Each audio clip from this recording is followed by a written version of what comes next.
Juge. Chapitre 14.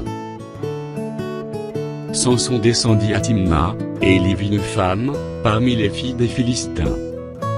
Lorsqu'il y fut remonté, il le déclara à son père et à sa mère, et dit, « J'ai vu à Timna une femme, parmi les filles des Philistins, prenez-la maintenant pour ma femme. » Son père et sa mère lui dirent, « N'y a-t-il point de femme, parmi les filles de tes frères et dans tout notre peuple, que tu ailles prendre une femme chez les Philistins, qui sont incirconcis ?»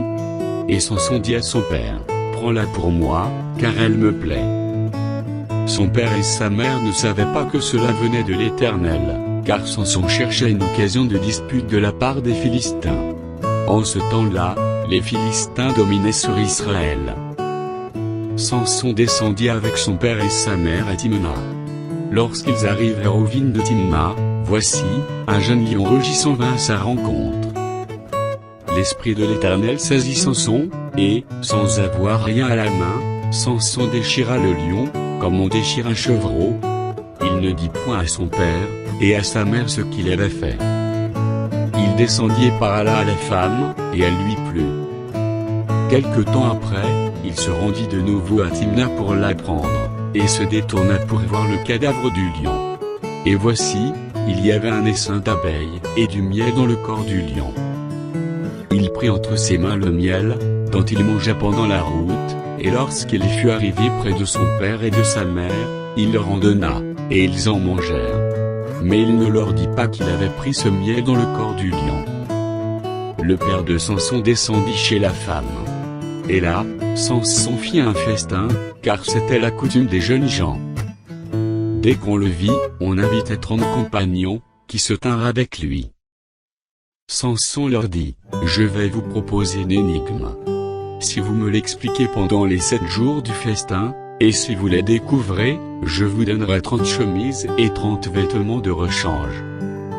Mais si vous ne pouviez pas me l'expliquer, ce sera vous qui me donnerez 30 chemises et 30 vêtements de rechange. » Ils lui dirent, « Propose ton énigme, et nous l'écouterons. » Et il leur dit, « De celui qui mangeait sortit ce qui se mange, et du fort est sorti le doux. » Pendant 3 jours, ils ne purent expliquer l'énigme. Le 7e jour, ils dirent à la femme de Samson, « Persuade à ton mari de nous expliquer l'énigme, sinon, nous te brûlerons, toi et la maison de ton père. C'est pour nous dépouiller que vous nous avez invités, n'est-ce pas ?» La femme de Samson pleurait auprès de lui, et disait, « Tu n'as pour moi que de la haine, et tu ne m'aimes pas, tu as proposé une énigme aux enfants de mon peuple, et tu ne me l'as point expliquée. » Et il lui répondait, « Je ne l'ai expliqué ni à mon père ni à ma mère, et c'est à toi que je l'expliquerai. » Elle pleura auprès de lui pendant les 7 jours, que dura leur festin, et le 7e jour, il la lui expliqua, car elle le tourmentait.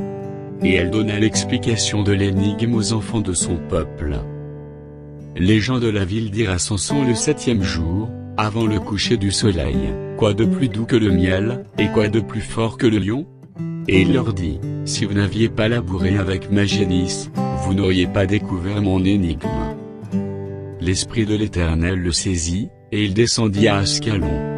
Il y tua 30 hommes, prit leurs dépouilles, et donna les vêtements de rechange à ceux qui avaient expliqué l'énigme. Il était enflammé de colère, et il monta à la maison de son père. Sa femme fut donnée à l'un de ses compagnons, avec lequel il était lié.